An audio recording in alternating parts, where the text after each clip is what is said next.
My son Eby and I went up to Damascus, Pennsylvania again the other day to spend time with Jonathan Stern, an ex-IDF soldier who had already spent the previous day teaching us how to use automatic weapons like 9mm automatic rifles and shotgun. We had a fantastic time.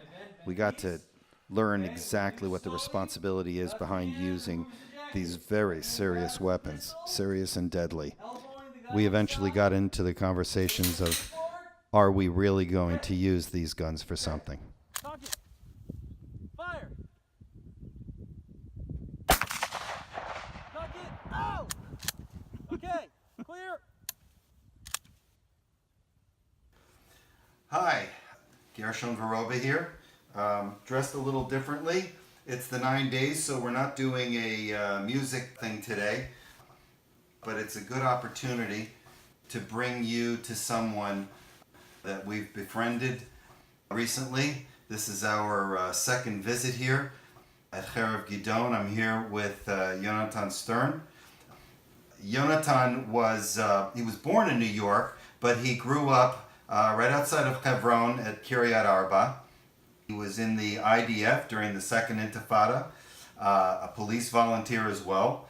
He studied counterterrorism in the IDC in Herzliya. He's been training for over 10 years. He's been training people for over 10 years in Israeli shooting techniques, and I know when it came to us, when we came out here, we came to understand because I wanted to have that perspective in firearms. We chose certain weapons, and we came to understand it. This I found, and this is important before we go into this discussion. You know, we're a very peaceful family. I don't own any guns in the house. My mom doesn't like them. Our relatives don't like them. My dad was a war hero, and he operated a turret from the bottom of a B-29. He also taught us perspective. So where does that fall? You know, I'm here in military uniform. Does that make this some kind of weird bunker that you hear about only in the news after some guy kills a bunch of people? It's not necessarily like that. Well, the fact is, we're now talking. It's Tuesday, and just this past Shabbat, we lost some people who were attacked while they were in Shabbat dinner and in their home. This was in Israel, and the only thing that prevented the entire family from being massacred completely, including the children, was it 2 children, I believe? I believe so. The only thing that prevented, aside from the fact that the mother thought very quickly and protected them, was that there was somebody next door, a young guy. I don't remember how old. A young soldier, Right. an off-duty soldier that happened to have his firearm on him, which these days, by the way, is very rare. Right. Because quite a while ago, they used to have all the soldiers, when they were going off base, having their firearms, and now only a select few from very specific units do that. So, most importantly, he had enough experience and presence of mind to jump into action. I think he shot at the guy he saw him through his window, he sighted him through his window. I mean, this is presence of mind that you and I don't have every day. It just doesn't come up. And it only came up because he had been trained and he came to understand that scenario. It's unfortunate, but it's a reality. Do I personally believe in the Kahana thing of every Jew at 22? Me? No. I stood next to Mayor Kahana years ago. I was upset that he was rabble-rousing so many guys that really, some of them were a little kooky and just wanted to get a little nutty. His brother, Rav Nachman Kahana, who we're friends with, says you have to know to stand up for yourself and understand that we and the Jews cannot get pushed around. Understanding these things within perspective, I feel, is something important. We are in this kind of gear because it's easy to move around, and fact is we get more into it being dressed properly in military garb if we are in a military mode. We're boys, we like to play army and cowboys and Indians, but the point is when we have real weapons, there's a perspective. And that's what we learn here. And Jonathan's been helping us with that. And it's really been an honor meeting you. And it's great being here again. Why we have to understand this? Why should we, aside from having a little fun shooting some guns and shooting targets, but how do you see the necessity? Well, I think our history as Jews in 2,000 years of exile should have taught us the importance of firearms ownership and proper tactical preparedness. We have been victims of anti-Semitism, persecution, pogroms, mass murder for centuries in almost every country we've ever been in. And now more than ever, we should have learned the lesson of how important it is that we are ready and able to defend ourselves if the time arises when we need to. And it always does. Right. It always comes about in some way or other. And too many Jews, unfortunately, have not learned that lesson. Too many Jews think that somehow, oh, now we're in America, now we're safe. But that really isn't true. I mean, people said that about Germany. They said that about Ukraine, about so many places that I can name, and they really weren't safe. And if we look at the events that are happening in the world right now, we look at what's happening in Europe, how Jews are being targeted, the terror attacks that are happening to the general non-Muslim population, but to Jews specifically in general, the school in Toulouse, in Brussels, the attack at the museum in Brussels, the attack at the supermarket, the Hyper Cacher supermarket in Paris. I mean, the list goes on and on. So as random as they are globally, they are happening.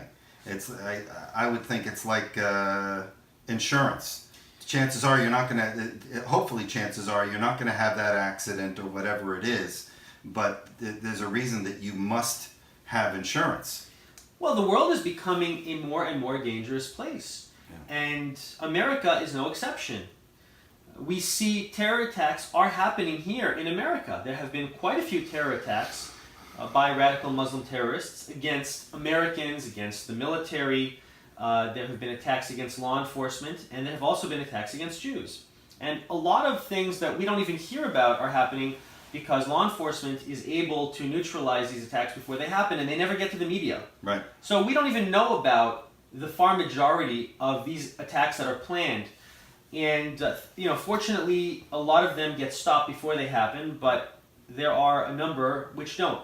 And to assume that what's happening in Europe now can't happen here, frankly, that's foolish, because there are many radical Muslims who are already here and that are planning attacks on Jews. And by the way, it's not just radical Muslims. There are other groups that hate Jews and that want to hurt us. There are groups of neo-Nazis who are becoming more and more empowered lately. There is the radical left, these Antifa-style groups who are extremely violent, who are assaulting people who don't agree with them, and they are very rabidly anti-Israel, anti-Zionist, anti-Semitic, which is very much in line with their communist ideology. So let me offer a perspective and tell me if you agree with this, because of course the difference is, and people can cite this difference. Well, come on.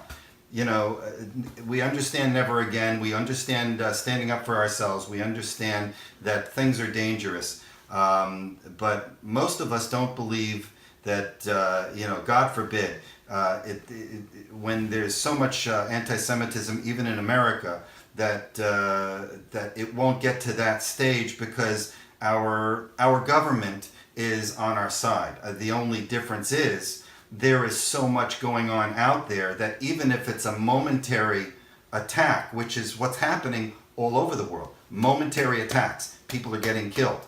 Are we in danger of being marched out of the entire country and sent to concentration camps that are set up in Canada? And then it's not always the same strain, but there is danger. And as much as our government is on our side, we have a problem. The police may not get there in time, or whatever it is. It's when the attack happens. So it's not necessarily our relating it to what happened in the Holocaust. That just draws out how far it could have gone. But the fact is, our families could get attacked, a house at a time.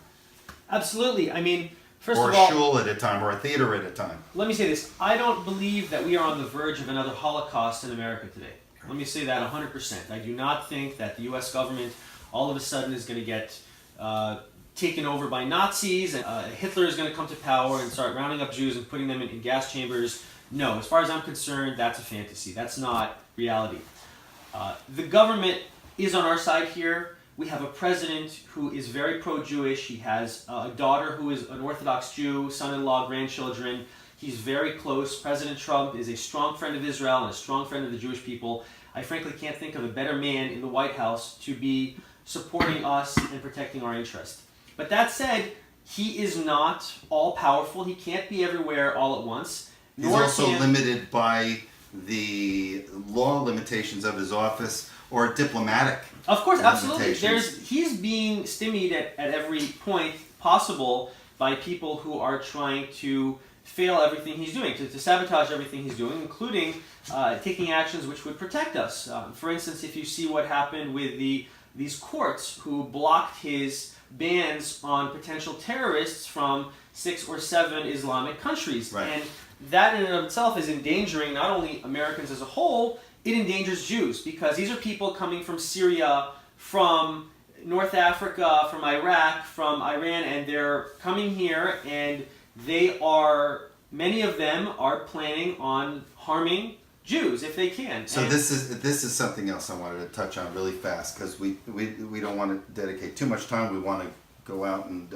get our experience going Absolutely. today. But then there comes the unfortunate facts Right. versus us being human beings and wanting to love our fellow man. Right. And we are faced with a problem that terrorism, on the most part, is unfortunately getting executed and committed in the name of Islam.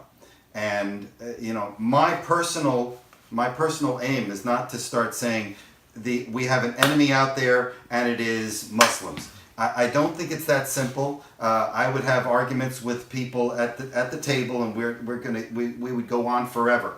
And say, well, it is the Muslim faith, or there are good Muslims, but why aren't they speaking up? All these subjects, we can't attack those right now. Right, well, it really isn't about Islam per se. It's about the threat to Jews. And as I was Right. mentioning before, there are other groups who pose a threat to Jews. There's Right. the neo-Nazis. As I was saying, there's these radical left-wing Antifas. They'll find an excuse. There's the Black Lives Matter, Right.